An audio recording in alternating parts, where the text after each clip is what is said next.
Visión Familia, un programa de análisis y conversación alrededor de la familia como diseño original creado por Dios.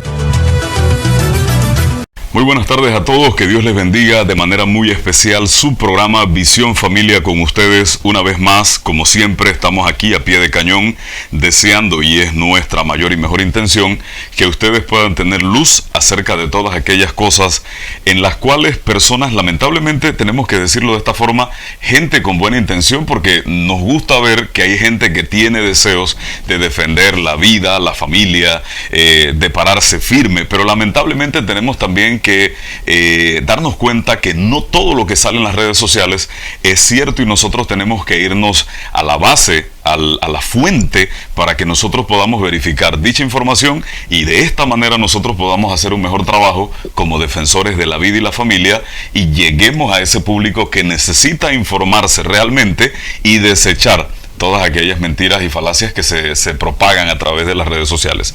Un mecanismo tremendo que tenemos hoy en día para enterarnos de lo que está sucediendo, pero que también tenemos que aprender a utilizarlo, porque, oye, una persona que yo no conozco de aquel lado de la pantalla y que me está diciendo que me tire por un barranco porque es lo mejor y allá abajo voy a encontrar, qué sé yo, una mina de oro, o allá está la plata, o está qué sé yo, y la fortuna y la felicidad, yo no tengo por qué creerle. Hay que hacer un análisis un poco más crítico de las cosas y nuevamente digo, irnos a la fuente para que nosotros podamos verificar qué es lo que está sucediendo realmente, y cuando alguien venga a decirnos, no, lo que pasa es que es blanco y nosotros sabemos que es verde, con toda firmeza podamos decir, mira, no es blanco, lo siento mucho, es verde. En este sentido, nosotros queremos hablarle de algo que anda encendido por allí, especialmente en las redes sociales, y es el tema de la ley 409, recientemente publicada. Ha llevado una serie de situaciones bastante lamentables y complicadas, pero para eso nosotros estamos aquí, para eso existimos, para tratar de darle aclaración a todas aquellas cosas, y hoy nosotros queremos hablarle precisamente de esa ley, y no queremos invitar a un influencer o a un youtuber para que nos venga a hablar aquí de lo que creo supone que es la ley 409, sino que queremos y hemos querido invitar en esta ocasión a quien ha propuesto esa ley en la Asamblea Nacional de Diputados y quien le ha dado forma con su equipo de trabajo para que hoy nosotros tengamos, yo podría decir, este regalo que nosotros tenemos de ley. Y vamos a darle un poquito de profundidad a esto. Tenemos con nosotros a la diputada Corina Cano. Ella es exactamente la persona encargada de llevar adelante esta ley, una ley buenísima, vuelvo a decirlo, exactamente, una ley buenísima que tiene unas características tremendas. De verdad que nosotros deberíamos abrazar esto, y yo le invito a que usted se quede con nosotros, porque realmente lo que puede surgir de la ceremonia de la confusión que nosotros estamos viviendo en torno a esto puede ser todavía más negativo para nosotros, y es importante que usted se quede allí con nosotros y que usted pueda compartir esta información. Recuerde que estamos en YouTube, usted nos puede encontrar como Visión Familia, y usted también se puede comunicar con nosotros al 6901-9584, al 6584-7125 o al 6695-3739. Búsquenos por favor en YouTube y suscríbase a nuestro canal. Haga que el algoritmo de YouTube nos pueda recomendar para que sigamos creciendo, y que aquí en nuestro país nosotros tengamos una revolución pro vida y pro familia que diga no a cada uno de los intentos que vengan de afuera o de adentro para tratar de destruir lo que nosotros tenemos, nuestro mayor tesoro. Vamos a entrar entonces en detalles con nuestra invitada de esta ocasión y hacerle algunas preguntas, creo que muy puntuales. Licenciada, bienvenida una vez más a su casa Visión Familia, y queremos empezar con usted consultándole, porque se dice que esta ley 409 fue un madrugonazo o golazo por parte del gobierno, aprovechándose de la situación tensa que se vive a nivel nacional, y quisiéramos preguntarle frente a esto, ¿qué usted puede decir? ¿Es esto así? De no ser así, explíquenos el tiempo y los pasos que se dieron para que hoy sea ley de la República. Sí, bueno, muchas gracias por esta oportunidad. La verdad que es muy, muy valioso que yo pueda llegar a muchísimas personas con esta información. Siendo puntual con la pregunta que me acabas de hacer, yo debo señalar en primer lugar que en el ejercicio profesional que he llevado a cabo por más de 25 años, siempre hemos tenido una falencia al momento de solicitar en los tribunales la protección de los niños y adolescentes. Es decir, no existía un proceso judicial que estableciera cuáles son las reglas de un proceso y además la celeridad que amerita toda solicitud presentada por un papá o por una mamá para exigir la protección y la restitución del derecho de los niños cuando son vulnerados, que puede ser también cuando son vulnerados por instituciones públicas o privadas. Ahora, a raíz de eso y aquel situación lamentable que ocurrió en el febrero del 2021, donde salió a la luz pública situaciones muy delicadas relacionadas a los albergues, a donde se encontraban niños que fueron víctimas de situaciones muy lamentables, en que nosotros en la Asamblea Nacional hicimos la denuncia y le dimos seguimiento, que afortunadamente muchas personas están pagando sanciones penales producto de esa situación lamentable que ocurrió en los albergues y que todavía siguen esas investigaciones. A raíz de eso se presentaron proyectos de ley. Imagínense, ese proyecto de ley que estamos hablando, que hoy día es ley de la República, se presentó en febrero del 2021. Tanto un proyecto de ley 567 y proyecto de ley 569, que hoy representan la ley 285 y la ley 409. Luego entonces, en julio del 2021, se aprueba en primer debate ambos proyectos de ley, tanto el que se refiere a los derechos, la ley 285, como lo que hoy es ley de la República 409. Luego entonces, en enero del 2022, se aprueba en segundo y tercer debate la ley 285 y es sancionada por el presidente de la República en febrero del 2022. Entonces, ¿qué ocurre con el proyecto que hoy día es ley de la República 409? Nosotros logramos con mucho esfuerzo la discusión en segundo debate casi un año después, es decir, en abril del 2023. Veamos la cronología. Se presentó en julio del 2021, se discutió en primer debate se presentó en febrero del 2021 y se discutió en primer debate en julio del 2021 y de ahí logramos que se aprobara en tercer debate en abril del 2023. Luego entonces, cuando va a presidencia, hay un veto presidencial y devuelven el proyecto a la Asamblea, logrando el primer debate nuevamente, corrigiendo todos aquellos aspectos procesales, porque fueron aspectos procesales que el presidente de la República solicitó los cambios y las adecuaciones. Se logró el primer debate nuevamente en agosto del 2023, logrando entonces en septiembre del 2023, mucho antes de todas estas situaciones que están ocurriendo, lograr pues la aprobación en tercer debate para que entonces el presidente sancionara en noviembre del 2023. Viendo esta cronología, si se dan cuenta, imagínense, desde febrero del 2021 yo estoy sudando la camiseta, como quien dice, para poder lograr que se pudiera sancionar esta importante ley necesaria para complementar la ley 285, que establece todos los derechos y deberes de los niños y los adolescentes. Eso es sumamente importante que nosotros podamos entenderlo, porque ahorita mismo todo es madrugonazo y todo es esto y todo lo otro, y es importante la aclaración. Veamos la cronología, esto no es de ayer para hoy, por lo tanto se le puede dar legitimidad a todo esto. Así que primeramente, partiendo de ahí, no es un madrugonazo, efectivamente, ni tampoco un golazo. Que es una de las cosas que se dicen a largas por allí. Otro detallito que quisiéramos saber de ustedes, ¿qué ministerios o departamentos tuvieron que ver con la creación de esta ley 409?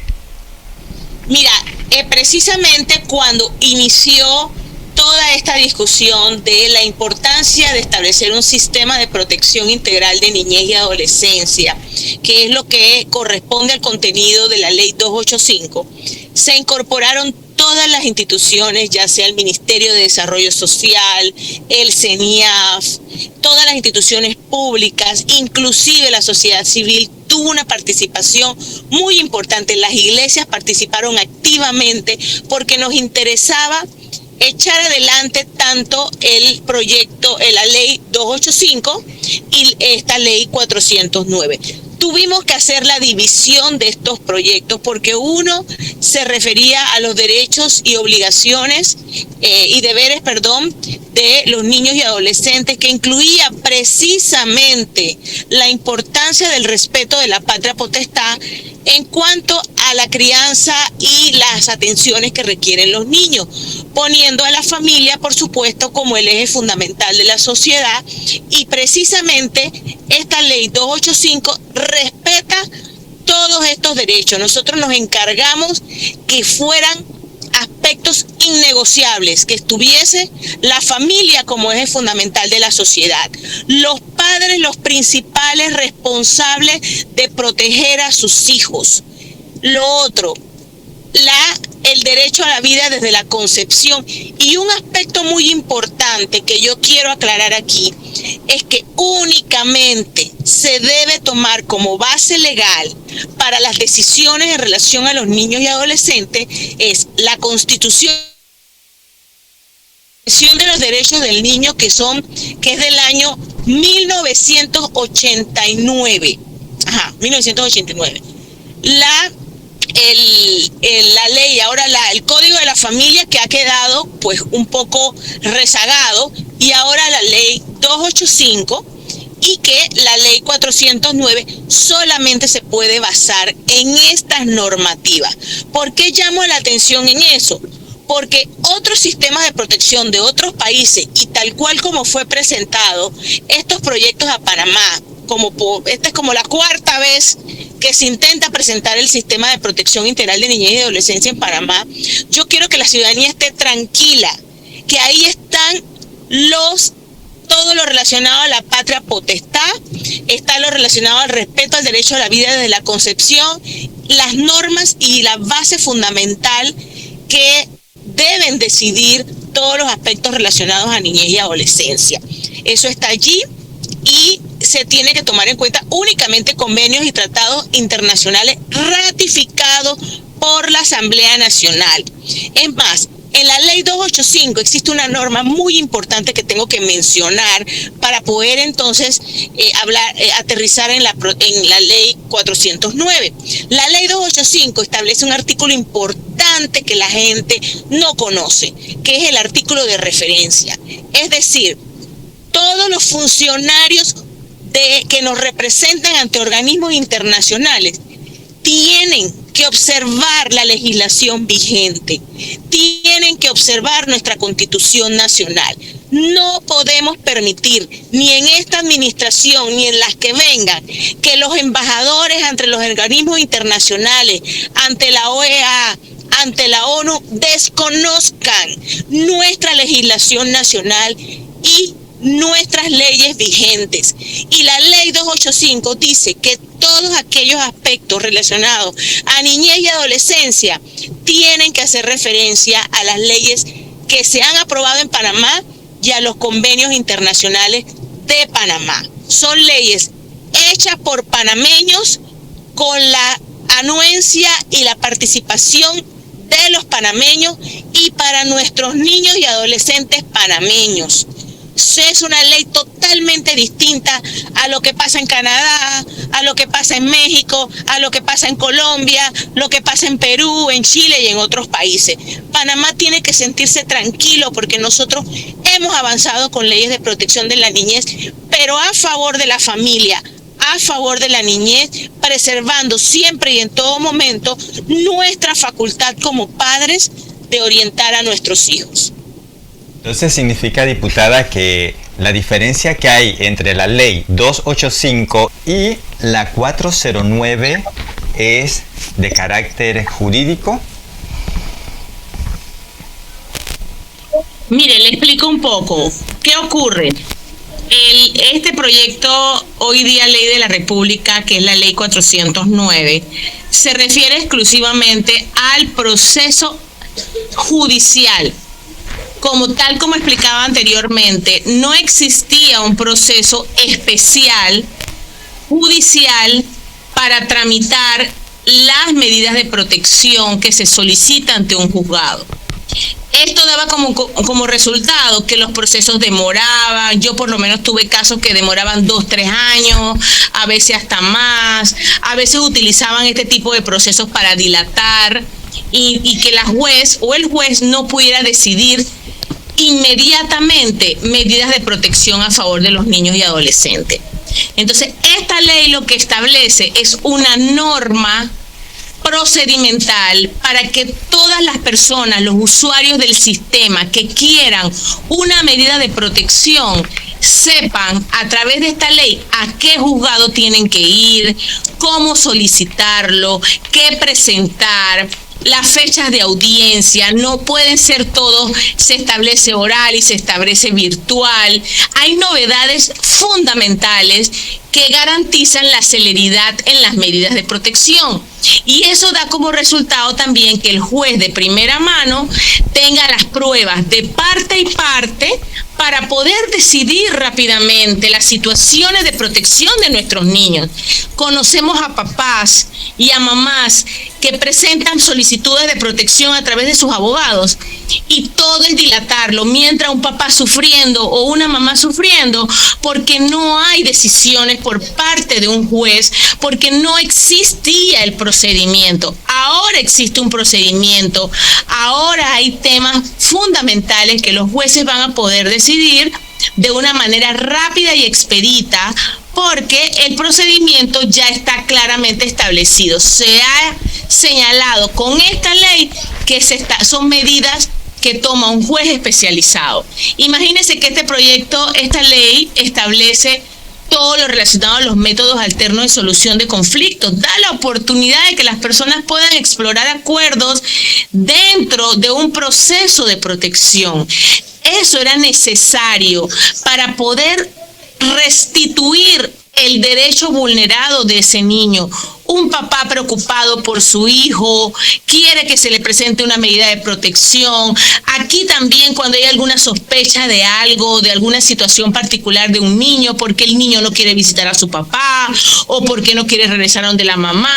Son cosas que las personas día a día pasan, pero lo presentas, sin esta ley lo presentas y el juez notifica a la otra parte, traslada a la otra parte, 3 días para que conteste, presenta las pruebas de un lado, presenta las pruebas del otro, tienen que ir al código de probatorio para que lleve un procedimiento. Esta ley va a garantizar de que el juez tenga acceso inmediato al material probatorio para poder tomar decisiones de una manera rápida y ágil.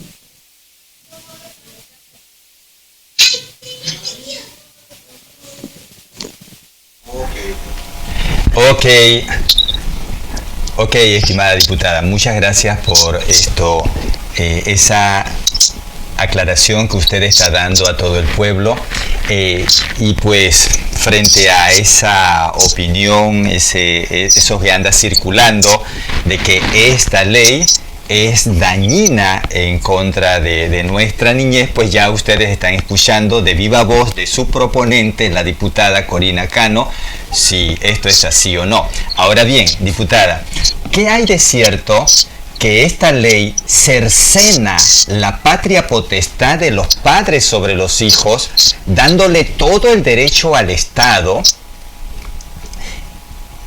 Quienes afirman esto toman como sustento el artículo 112, numeral 3, y dicen ellos que podrán quitarnos a nuestros hijos y llevárselos para el hospital para aplicarles tratamientos inconsulto e incluso hormonarlos, practicarles operación de cambio de sexo y aplicarles vacunas experimentales, como es el caso de la vacuna de COVID y demás que quieran seguir inventando.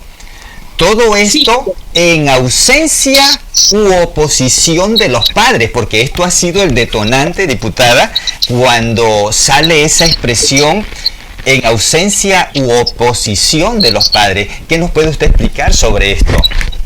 Mira, hay que aclarar esa parte. ¿Qué te puedo decir? En principio debemos estar claros que la ley 409 establece el proceso judicial de protección, pero la ley 285 establece los derechos y deberes. Nosotros tenemos que estar claros que para poder que el juez aplique la 409, tiene que verificar los derechos vulnerados contemplados en la ley 285. Pero, ¿qué dice la ley 409? La ley 409 también toma en cuenta al padre y a la madre de familia. Como decía hace un momento, son situaciones que se pueden presentar donde un papá y una mamá exigen una protección en un juzgado en donde va a tener un procedimiento. ¿Qué hace la ley 409? Le dice a esta persona cuál es el procedimiento. Ahora bien, usted me mencionó el artículo 112. Cuando vamos al artículo 112, mire lo que dice cómo se precede el artículo 112. El artículo 112 habla del proceso sumario de protección. ¿Por qué habla del proceso sumario de protección? Porque hay procesos ordinarios, hay otro tipo de procesos. ¿Qué dice este artículo 112? Este artículo simplemente señala cuáles son las situaciones, conflictos o controversias que se van a tramitar a través de un proceso sumario.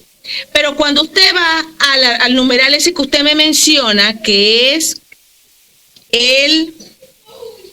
creo que era la parte de la autorización de salida del país. ¿Cuál era el numeral que usted me mencionaba ahí? Sí, en el numeral 3 dice que con esta ley podrán quitarlos nuestros niños, llevárselos al hospital para aplicarles tratamientos inconsultos, hasta hormonizarlo, operación de cambio de sexo. De que está organizado mediante el artículo 98, si usted lee esa misma norma y usted lee el artículo 98, 97 y 98, hace referencia a las medidas particulares para salvaguardar el derecho de la vida de los niños y adolescentes. Claro, si nos vamos a la 285, la 285 establece que requiere de la representación legal, es decir, su padre y su madre tienen que estar allí porque son los representantes legales de las personas menores de edad. Eso lo dice la Constitución Nacional, lo dice la Convención de los Derechos del Niño y además lo dice el Código de la Familia y el Código Civil. ¿Qué te dice el Código Civil que data del año 1917?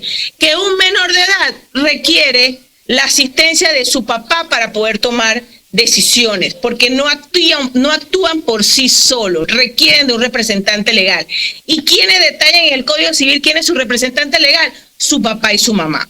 Pero cuando hablan de las hospitalizaciones, tú te vas al artículo 97 y 98, ¿y qué dice? Vamos a hablar del caso específico de las vacunas experimentales. Te dice, prohibición de experimentación que atenten contra la vida. Se prohíbe cualquier tipo de actividad que atente contra la vida, dignidad, integridad física, psíquica, moral de las niñas, niños y adolescentes, como experimentación médica, experimentación genética, prácticas eugenésicos y prácticas étnicos, culturales y sociales. Ahí está la prohibición.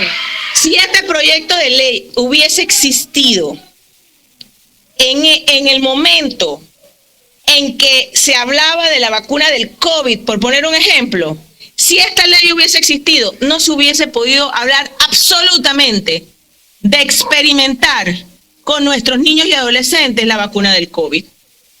Entonces, esto lo que hace es que nos cubre, nos protege a nuestros niños y adolescentes que no pueden ser utilizados para temas experimentales de ningún tipo.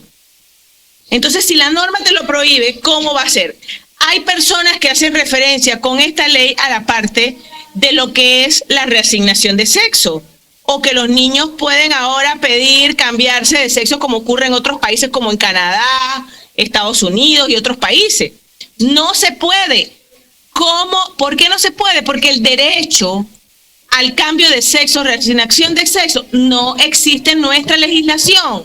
Y si el derecho no existe, ¿cómo lo vamos a proteger? Y peor aún, ¿cómo podemos exigir la protección de un derecho que no existe en nuestra legislación?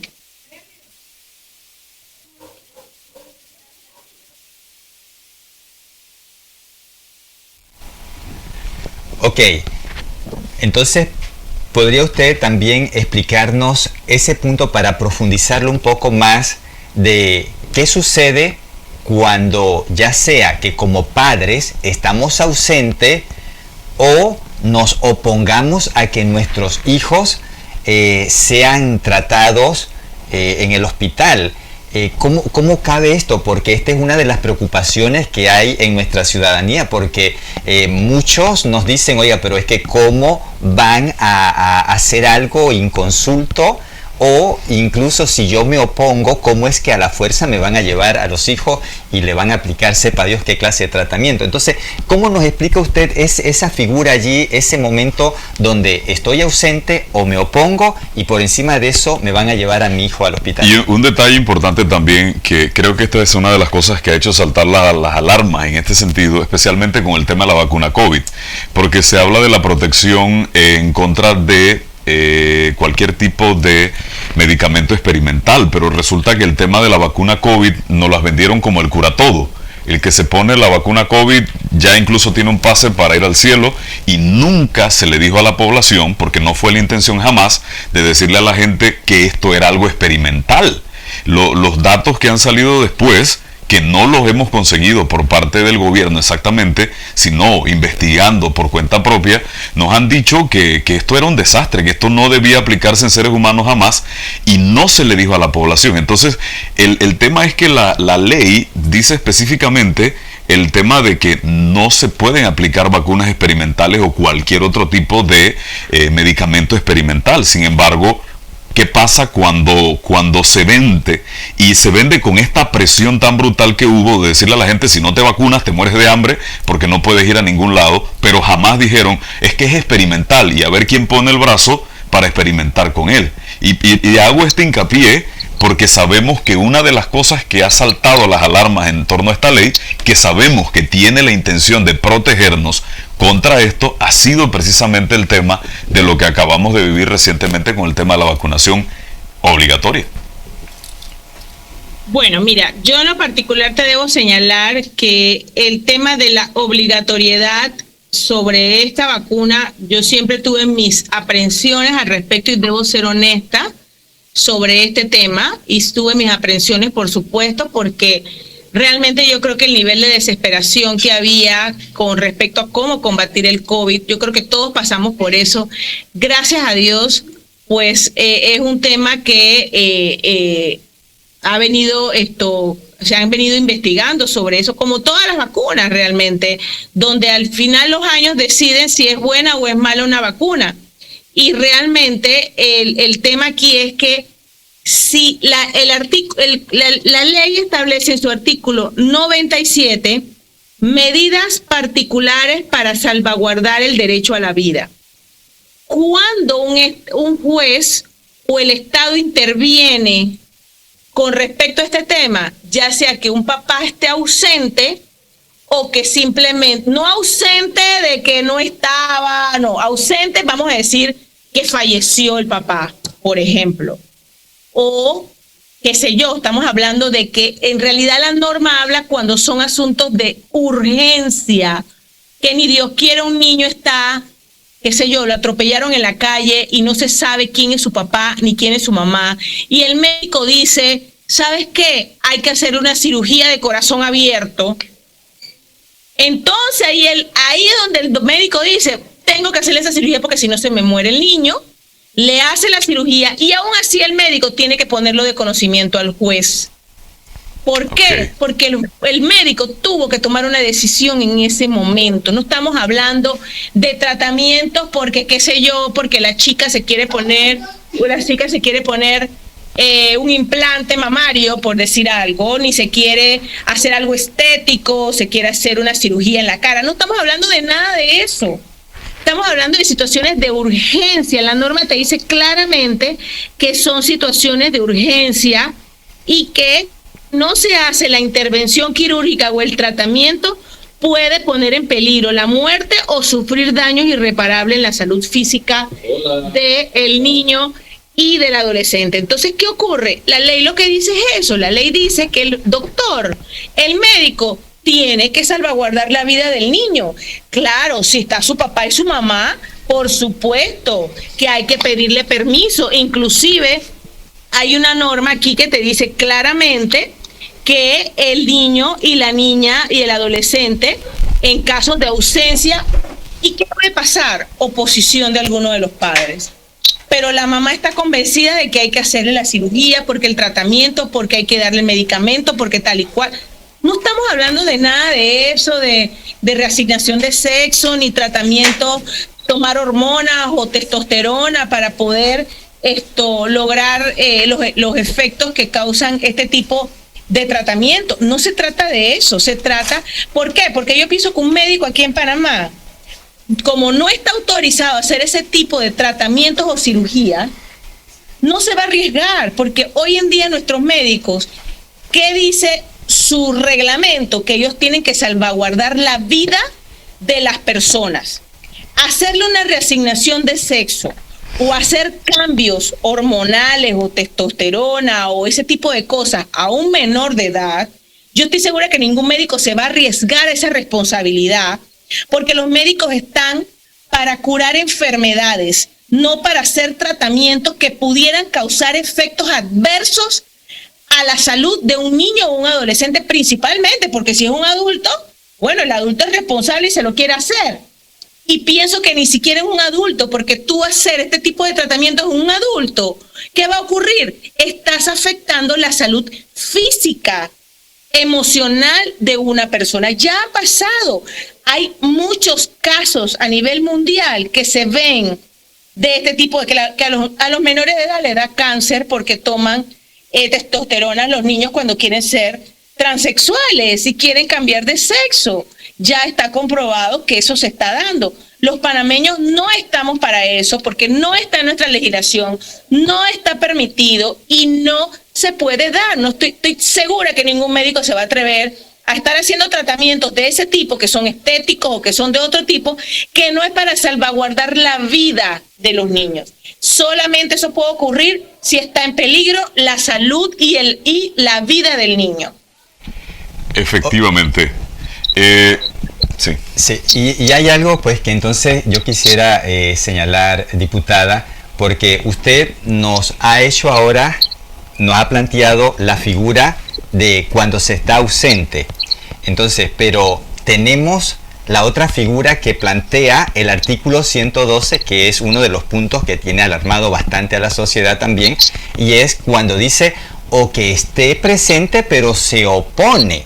Entonces, ¿cómo podemos entender nosotros esto de que yo oponiéndome a que mi hijo reciba algún tratamiento y a como señala allí, una situación de urgencia, allí señala en casos de urgencia, o que ese niño o ese menor tenga una situación que pueda dejar daños irreversibles?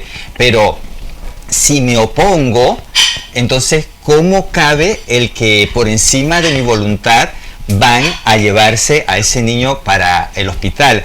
¿Cómo pudiera usted explicarnos? Porque este es uno de los puntos que también está bastante sensitivo. ¿Cómo es este procedimiento, por favor? Mira, la ley 285 te establece cuáles son las intervenciones médicas. Si leemos el artículo 33 de la ley 285, te explica las situaciones específicas de cómo pudiera darse el caso de la ausencia de uno de los padres o que se opongan a la medida. Eso puede pasar porque hay oposiciones a las medidas si es para salvaguardar la vida del niño Miren, no hay que irse muy lejos. Recordemos aquellos casos donde se hacen rituales con autorización de los padres en algunas áreas de nuestro país y los padres están dando autorización para esos rituales que atentan contra la vida y la salud emocional de nuestros niños. ¿Por qué no puede haber un tercero neutral que diga eso afecta la salud física y emocional de esos niños? Esos son los casos donde donde la ley busca que un tercero neutral tome una decisión, donde ese papá está sometiendo a su hijo a situaciones que afectan su vida y su salud psíquica y emocional.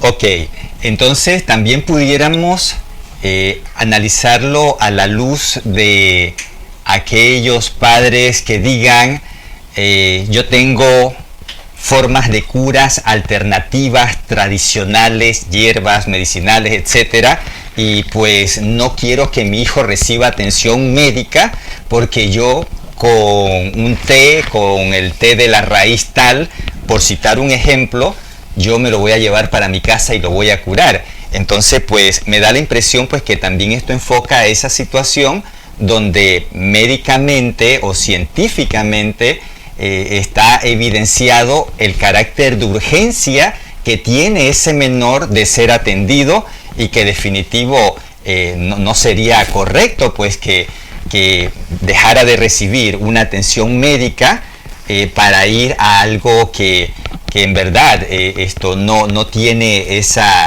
digamos, ese potencial que lo va a curar. ¿Consulto? ¿A eso también cabe? Yo pienso que la importancia de un tercero neutral que en un momento dado tiene que intervenir a decidir sobre situaciones particulares. Ojo, no es que el Estado intervenga de primera mano, eso no es lo que la ley busca, porque la ley lo que busca es establecer el procedimiento, el juzgado y la circunstancia donde no haya situación específica que salvaguarde la vida y la integridad y la dignidad del niño y del adolescente. Si el padre y la madre considera, porque ahí pasa de que quizás el conflicto no es entre el médico que quiere hacer la cirugía porque considera que va a salvar la vida del niño, no, probablemente la mayoría de los casos de estos casos ocurre entre las controversias que hay entre un papá y una mamá, que uno quiere una cosa y el otro quiere otra. Uh-huh. Y ahí entra el tercero neutral. Y de verdad, yo tengo conocimiento de casos que han llegado a los juzgados de familia, y no me dejarán mentir los jueces, donde inclusive tienen que ir al juzgado porque la mamá autoriza ponerse un piercing a la niña de 16 años, pero el papá no quiere. Entonces el juez tiene que entrar a decidir lo que la mamá dice que sí y el papá dice que no. Eso es lo que va a ocurrir. No es que el MINSA vaya ya al juzgado a decir que el papá fulano y la mamá fulana están haciendo esto y lo otro. Sino es controversia que puede ocurrir principalmente cuando no hay un acuerdo en relación a la salud, en relación a educación. En educación también puede pasar. Una mamá que quiere que el niño vaya a una escuela que cuesta tanto y la mamá considera que no, que va a la escuela tanto, o el papá, y no tienen esas controversias. El tercero neutral tiene que decidir sobre eso. Lo que yo sí siento que es traer a la sensatez de que los papás tienen que salvaguardar la vida de los niños y de los adolescentes. Y se supone que el papá y la mamá están para eso. Obviamente el Estado únicamente interviene cuando no están los papás, ya sea que hayan fallecido o no se encuentren, porque sí hay niños que no tienen a un papá y una mamá que los representen, pero sí hay que salvaguardar la vida de ese niño y ese adolescente, y ahí es donde entra el tercero neutral, que es el que va a definir y a decidir qué es lo que va a ocurrir con la salud de ese niño y adolescente. Diputada, muchas gracias por ese aporte. A su vez también quisiera señalar un poquito sobre el tema de la vacuna, de esas vacunas experimentales. Muy importante que usted acaba de citar que esta ley 409 tiene un artículo muy contundente y determinante también para la protección de nuestra niñez de esas vacunas experimentales, porque allí dice que queda prohibido toda experimentación médica. Incluso yo leí ese artículo y al final dice que esto autoriza a cualquier persona de la población, todo aquel que se dé cuenta de una irregularidad médica de esta índole, está en la facultad de denunciarlo para que ese médico que está procediendo de manera ilegal o experimental en nuestra niñez reciba el peso de la ley. Entonces, pues, creo que esto nos da a nosotros un poco de paz, por decirlo así, a este menester. Ahora, quisiera también seguir señalando sobre el artículo 112 en el numeral 4. Quisiéramos, por favor, que usted nos explique, dado a que, según pues están afirmando, dice que el numeral 4, cuando habla de que ese menor será sacado del país, ya sea porque estén en ausente o en oposición el padre o la madre o la persona responsable, será sacado del país. Y entonces a todo esto se anda diciendo de que esto dará a luz una ola de robos de niños por parte del Estado. Y entonces que los padres estarán con esa zozobra de que nos van a robar en cualquier momento nuestros niños y todo eso va a ser legal.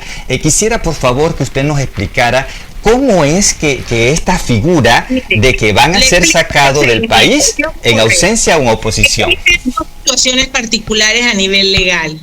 Existe lo que es la autorización de salida del país y existe la medida cautelar de impedimento de salida del país. Si yo como mamá tengo el riesgo de que el papá de mis hijos, mi esposo, va a sacar a mi hijo sin mi autorización, yo tengo la facultad de ir a donde un juez y el juez me va a dictar una medida de impedimento de salida del país. Ese es uno de los elementos.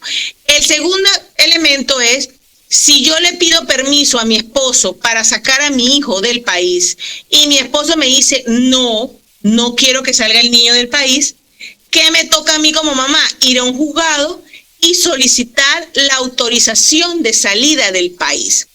Pero esto es cuando hay una dificultad del permiso de salida del país de ese niño entre papá y mamá.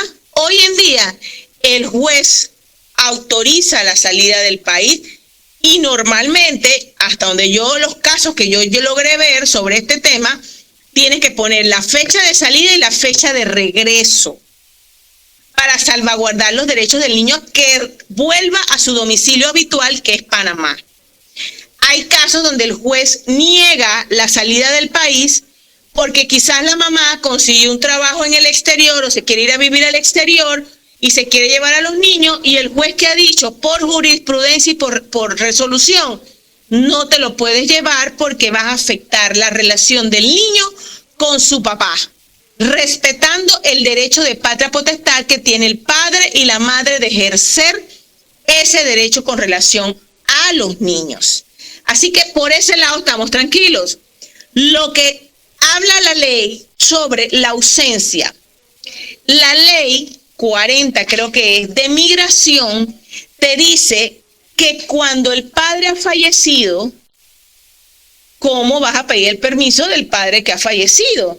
Tienes que presentar el certificado de defunción para demostrarle al oficial de migración de que el niño va a salir con su mamá, por ejemplo, pero que el certificado de defunción demuestra que hay un padre ausente porque el padre falleció.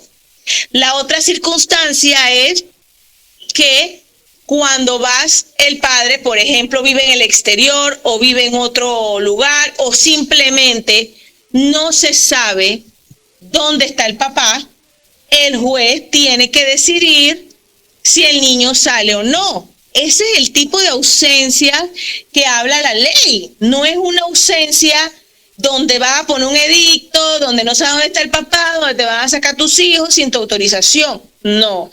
Lo primero es verificar las condiciones de ese papá y de esa mamá. Si el papá está ausente, si no ha fallecido, si está allí. Inclusive, cuando los papás no se encargan de sus hijos y la mamá quiere que el niño salga del país, necesita ir a donde un juez para que el juez decida si el niño sale o no del país.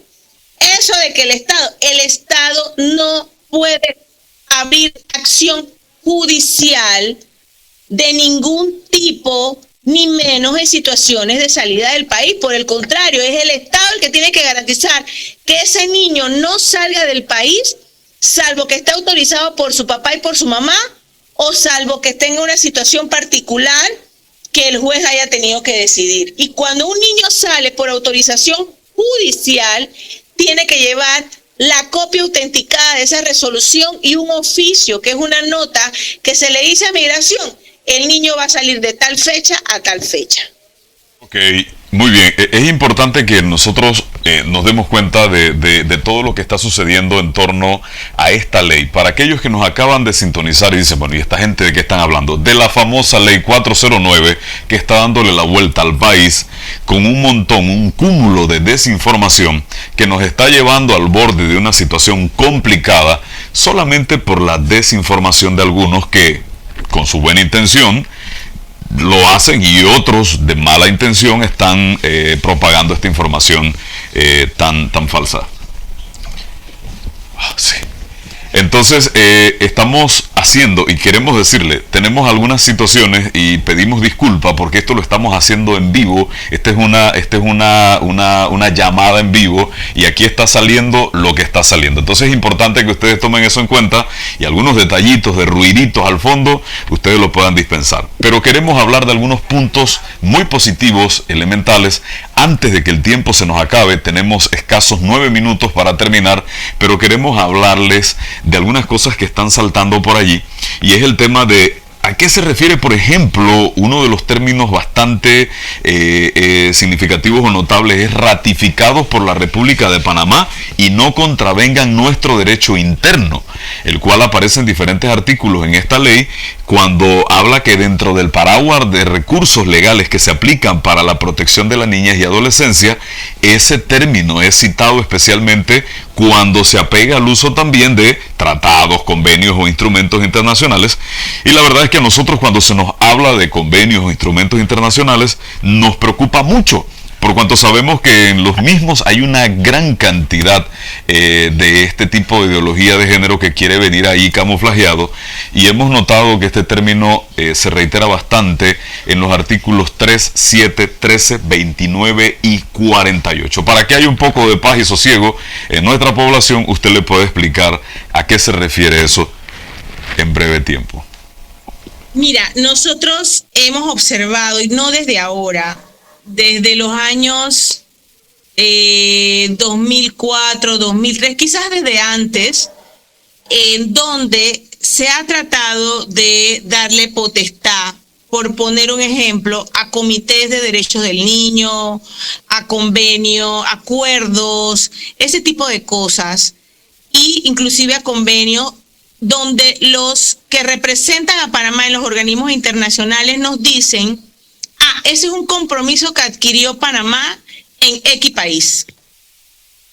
O el Comité de los Derechos del Niño, una vez ocurrió hace unos años atrás, que el Comité de los Derechos del Niño decía que Panamá violentaba los derechos de los niños porque los niños no podían salir después de las 9 de la noche, a menos que estuvieran con un adulto. Y según ellos, violentaba la libertad de tránsito de nuestros niños y adolescentes. Pero es una decisión que tiene Panamá. Ellos tienen que respetar que nuestra legislación establece proteger a nuestros niños y que los papás son responsables de salvaguardar la integridad y la vida de nuestros niños y adolescentes. ¿Qué hicimos y por qué en cada artículo lo más que pudimos? Es porque solamente se tiene que referir a convenios y tratados internacionales ratificados por Panamá. No se trata ni de acuerdos, ni de resoluciones, ni de Comité de los Derechos del Niño, ni de recomendaciones de organismos internacionales, ni nada de esto. Porque ya nosotros cerramos fila en la ley 285 también, donde dice claramente que nadie, todo el que quiera asumir compromiso en representación de Panamá, tiene que ser de acuerdo a nuestra Constitución, a la Convención del Derecho del Niño, que sí fue ratificado por Panamá en 1989, y ahora la ley 285 y la ley 409. Les digo esto porque durante estos últimos años hemos tenido algunos representantes nuestros, embajadores ante la OEA, que han querido incorporar una terminología, por poner un ejemplo a la ciudadanía para ilustrar. Las niñas y mujeres en toda su diversidad. Para los efectos de la ley panameña, ¿eso qué significa? La mujer empresaria, la mujer indígena, la mujer afrodescendiente, la mujer profesional, la mujer ama de casa. Esa es la diversidad que nosotros reconocemos en Panamá. La mujer con alguna situación de discapacidad. Esa es la mujer. Pero cuando tú hablas de esta terminología en los organismos internacionales como la OEA, se refiere también al hombre que se percibe mujer. ¿Y nosotros qué les estamos diciendo? Nuestra legislación no permite ese tipo de situaciones, porque para los efectos de la ley panameña, la perspectiva de género muy famosa en estos organismos se refiere, de acuerdo a nuestra legislación panameña de 1999, se refiere a hombre y mujer. Nosotros hemos cerrado con broche de oro, con un candado, todos estos tipos de conceptos confusos que han querido traernos incorporados a Panamá. Y por eso que en cada norma le hemos querido poner solamente se deben tomar en cuenta la legislación vigente y convenios y tratados internacionales ratificados por Panamá. Es decir, que asuman compromisos allá, que venga a Panamá y que la Asamblea lo ratifique. No contravengan nuestro derecho interno. Claro, Exacto. entonces yo creo que aquí una de las cosas que nosotros tenemos que hacer es vigilar que estos términos no sean cambiados en nuestra república para que de repente terminen significando lo mismo que significan en la OEA. Nos quedan 2 minutos, si usted iba a decir algo. Sí, licenciada, explíquenos brevemente, porque aquí hay unos artículos que me gustaría que usted pudiera hablarnos, y es de que qué beneficios o garantías de protección tienen para nuestra niñez los artículos 30, numeral 1, y el artículo 47, al hacer mención desde el momento de la concepción hasta la muerte natural, según el 31, y el 47 que dice desde la concepción hasta los 18 años. ¿Qué significa? ¿Qué En 2 beneficios minutos trae? que nos quedan, que nos fuimos ya. Bueno, es importante establecer que nosotros en cada una de las legislaciones que se han aprobado en los últimos años, durante nuestra estancia en el Parlamento Nacional, siempre hemos sido muy cuidadosos de que se establezca el derecho a la vida desde la concepción. ¿Y por qué esto tiene que estar en nuestra legislación? Porque por ninguna circunstancia los legisladores podemos dejar la puerta abierta para el reconocimiento del aborto en nuestro país. Sabemos que el Código Penal tiene eximentes de culpabilidad y de responsabilidad. Sin embargo, nuestra legislación establece la importancia y el reconocimiento del derecho a la vida desde la concepción, es decir, que no permite el aborto en nuestro país. Y además establece que se salvaguarde el derecho a la vida hasta la muerte natural. Por tanto, Panamá cierra la puerta no solamente sobre el aborto, sino además sobre la eutanasia. Así que esta legislación, la Ley 409, hace referencia claramente al respeto a la vida, por tanto se protege la vida prenatal, que no solamente está en esta legislación y en la ley 285, nosotros tenemos diversas leyes que respetan el derecho a la vida desde la concepción. Así que muchas gracias por esta oportunidad de poder estar con ustedes en este conversatorio. Estamos a disposición para aclarar la lucha que hemos tenido en todo este tiempo a nivel nacional e internacional. Ha demostrado de que la ideología de género, el aborto, la eutanasia y todo lo que atente contra nuestros niños y nuestros adolescentes no ha avanzado ni un solo milímetro. Y en eso tenemos que estar convencidos y la ciudadanía tiene que estar clara que hemos salvaguardado los derechos de los niños y de los adolescentes y, por supuesto, el derecho de los padres a orientar a sus hijos, el derecho de los padres a encargarse directamente de la crianza de sus hijos. El Estado solo interviene cuando hay ausencia de padres o cuando los padres no están cumpliendo su labor en el ejercicio de patria potestad. Enhorabuena, voy a defender siempre a los padres y el derecho de los padres porque soy mamá y he defendido esto desde mucho antes de ser diputada y esta es una lucha que no va a parar. Y estoy en la primera línea de batalla porque estoy convencida que la familia es el socio estratégico de una sociedad sana y hay que defender la vida y la familia. Muchas gracias a todos por esta oportunidad y por escucharme. Entonces, mis queridos amigos, solo para dejar el tema en esta conclusión, es importante que nos informemos correctamente de lo que está sucediendo. No se altere usted con lo primero que le llega, vaya a la fuente y démonos cuenta que estuvimos a punto de darle una patada a algo que podía ser un beneficio tremendo o que va a ser un beneficio tremendo para nuestro país. Esto nos deja la enseñanza de tener mucho cuidado y mucho tacto y no encendernos a la primera, porque hay gente mala también que se viste de gente buena, pero que tiene otras intenciones y no podemos permitir que con todo lo que ha sucedido se nos venga otro lío más. Sí, y la próxima semana seguiremos con este tema porque hay mucho más que seguir aclarando sobre la ley 409. No se lo pierda, que va a ser de bendición. Que el Rey les bendiga. Nos vemos ahí entonces. Muchas gracias por estar con nosotros. Comparte el contenido. Comuníquese con nosotros al 6695-3739 o al 6584-7125 o al 6901-9584 y ahí le atendemos con todo. Visión Familia, un programa de análisis y conversación alrededor de la familia como diseño original creado por Dios.